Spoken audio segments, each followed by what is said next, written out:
SI भर्ती उनके कार्यकाल में हुई थी और उसमें गड़बड़ियां हुई थी, उस पर वो मोहर लगा रहे।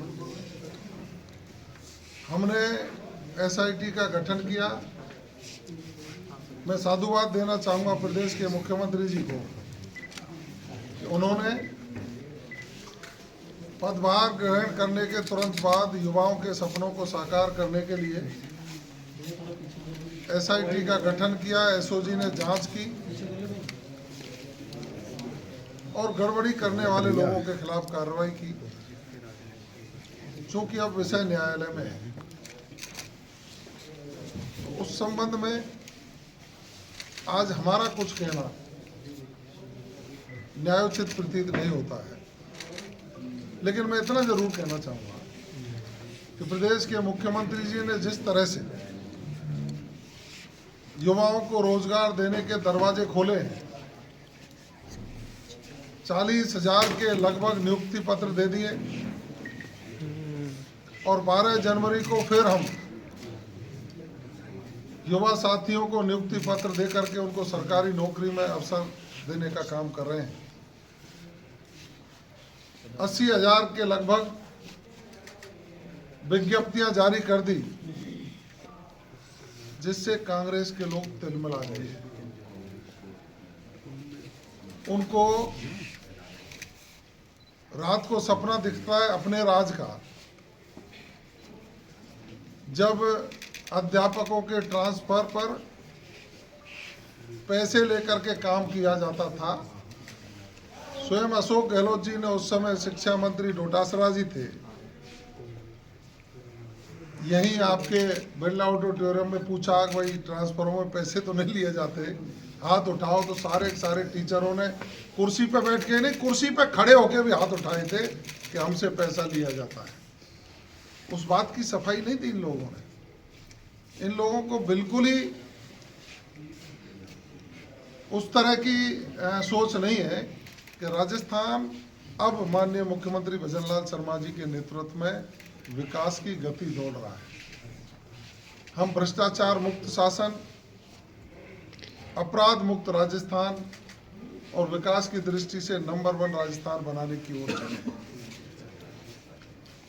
इनका जो ईआरसीपी का जो मुद्दा था, जनता को 5 साल तक गुमराह किया।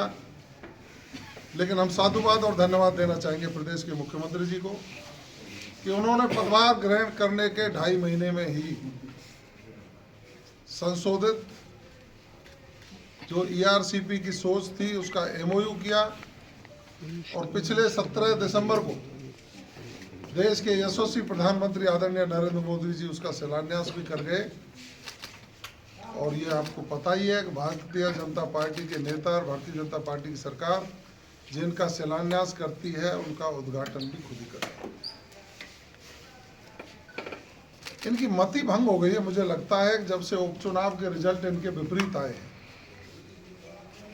तो ये इनके कांग्रेस के नेता अपनी अपनी उपस्थिति दर्ज कराने के लिए जनता को गुमराह करने का काम कर रहे हैं।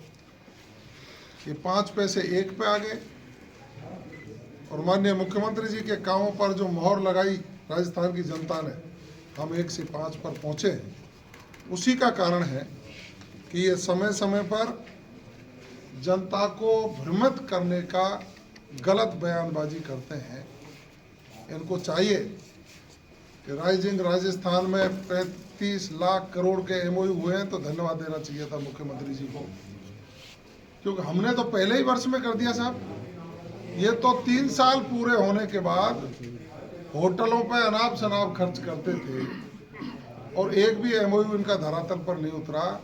माननीय मुख्यमंत्री जी ने राइजिंग राजस्थान में जितने एमओयू हुए हैं उनका इम्प्लीमेंट हो, धरातल पर आए, इसके लिए अधिकारियों की ड्यूटी सुनिश्चित कर दी। ये होती है ना सरकार।